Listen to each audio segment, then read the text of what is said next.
Hey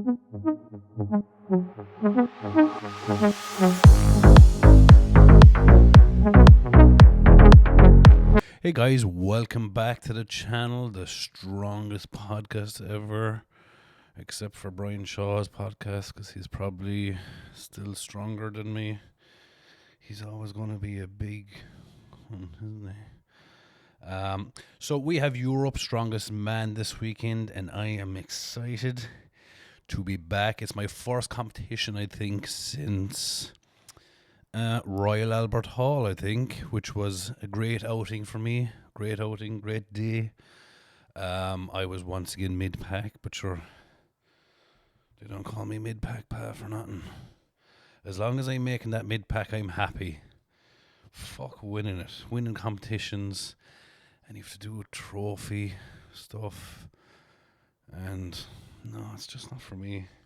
I'm happy enough in the mid-pack. So we have Europe's strongest man this weekend.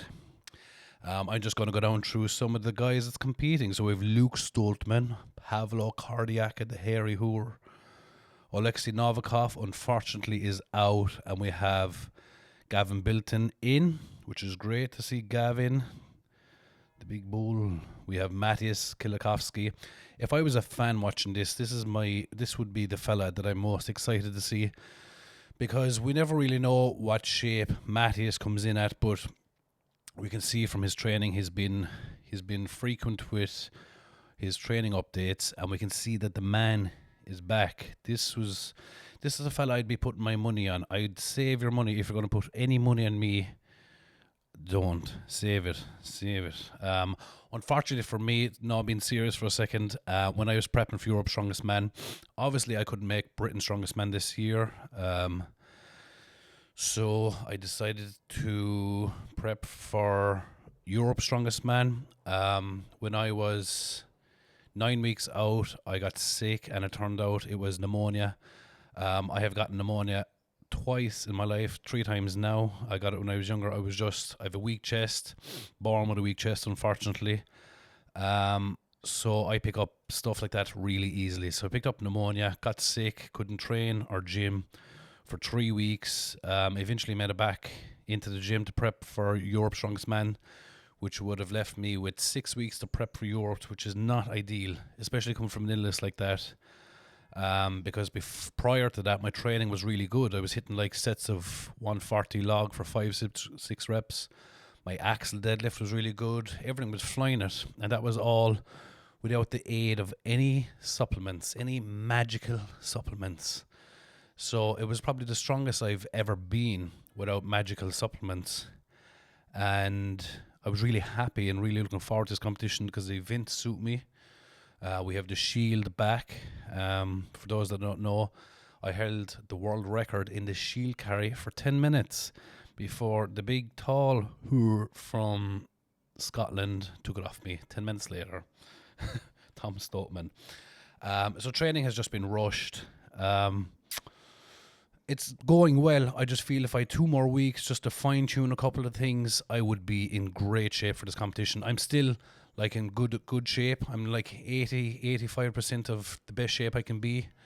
To be honest with you, the overhead is the tickler for me. I'm just finding it hard because there's 4 implements, and down on paper, the overhead looks really easy, right? And a lot of people are looking at this, and I've seen other people commentating on this, and it looks easy. And I've seen fellas training for it, and they don't realise the difficulty in this overhead press. So we have a dumbbell press for 2 reps, 90 kilos. That's easy. The safe press is a tricky cunt, and I'm just going to say it. And I've seen lads training for it, and they don't realise that safe press is set at 54 inches, which is just about there-ish on my chest. So for the taller athletes, it's going to be a whore to get under. So that's one of the things. That then as well, the safe press is quite a hard thing to press if you haven't pressed it in the past, if you haven't had much dealings with it. I've had none. I've had 2 training sessions because my super yoke was too heavy. It's 180 kilos. So I picked up a lighter super yoke off a good friend of mine, a strongman friend of mine. 2 weeks ago I picked it up. It was just trying to organise this and the little bit of time that I had. And I'm just finding the safe press really fucking annoying. Axle for me is fine. I did it's a 155 axle. Some people think it's 150. It's not. It's 155 for 2 reps. And you finish up with a log press, a 150 log for 2 reps. It's the Slater log, which is a hard log press to fucking press. It's not ideal. So I just know, speaking to some of the lads on paper, they think this is really easy. It's not easy. And you'll be surprised with the amount of people that are going to fail this.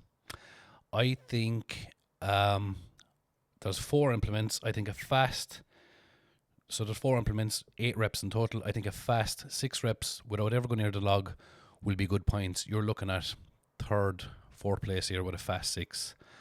The only guys, like unless Mattis is in his old shape, which it looks like he is in his old shape, he should finish it. Luke Stoltman, he should finish it, but I wouldn't be surprised if he didn't. And Luke Richardson, obviously we've seen his training, is another fella that can finish this, but you need so many things going right for you. There's so many things that can go wrong in that thing. The safe press can go wrong, the axle clean can go wrong. I noticed a couple of lads are belt cleaning, which we will be clearing up in the athlete meeting, because I think belt cleaning, especially for open athletes, should be disallowed. Whatever about 105 or women or that, belt cleaning should not be allowed. So hopefully we'll clear that up and get rid of it from the open men's. So that's me. Deadlift has been fine. My shield is fine. Stones are good. It's just the overhead is the only thing that I kind of needed 2 weeks to work on. Anyway, getting back to this lineup. So we have Matthias Kilikowski. We have Paddy Haynes. We have Luke Richardson. Evers Schmock Stellisch. We have myself, Pat O'Dwyer, Rauno Heinla. Andre Fotu is my opinion, the dark horse for this competition. His training seems supreme. But the only thing is, can he put it together on the day? He has before, so I don't see why he shouldn't. So that's my dark horse for this competition. Nicholas Camby, looking really good in training as well. And we have Andrew Flynn.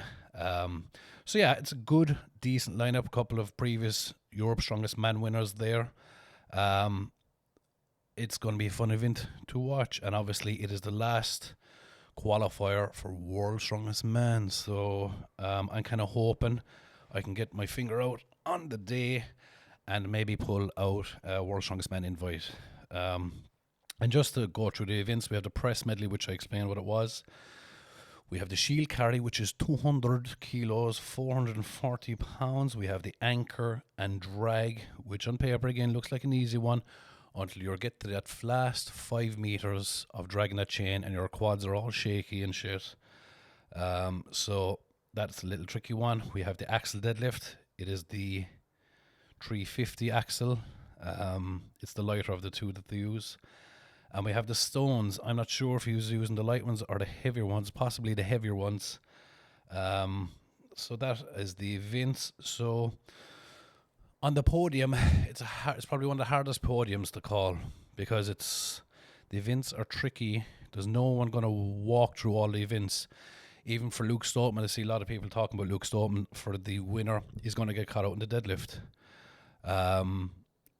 On paper, probably across all the events, who's really good if his light shines down upon him would be Luke Richardson and Mattis Kilikowski.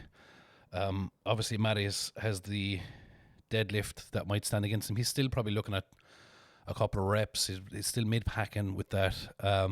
Just if Luke Richardson has a good day, he's no bad event. I give him my shield tips, so if he wins, he owes me half the prize money. So his shield is looking really good. Stones is good. Deadlift is good. Overhead is good. He's always fast and loading. So there's no weakness really in his events there. Whereas with the rest of the guys, you can kind of pinpoint some little weaknesses in that. So I would say if the light shines upon all of the athletes fairly and equally and no one gets injured, I'd put Luke Richardson to win. I would put Matej Skilikowski in second, and I would put possibly Luke Stoltman in third. Now, dark horse for me is Andre Fortu. If he makes the podium, I would not be surprised. If he knocks one of them three lads off, not surprised. The man is a beast. The man is such a beast. He is a beast of a strict presser. He's a beast of a deadlifter. His moving is fast. His stones are okay. Probably his stones is probably his weak event, but last year it was his weak event. I'm sure he's gone home and worked on his stones a lot, so he'd be the dark horse there. And we have a surprise guest this weekend. Can you guess who it is, possibly? I can tell you, I have asked around, and I have been told to fuck off and mind my own business. Is what I was told. So thanks for that. So guys, if you have any comments or queries, leave them in the comments section. Make sure you subscribe, and I would appreciate it. And I will get back in maybe tomorrow with the replies to your comments. I thank you all for supporting my channel and liking and commenting and subscribing. So thank you all. I will see you Saturday at 5:30. Europe's Strongest Men. Let's go, baby. Pooh.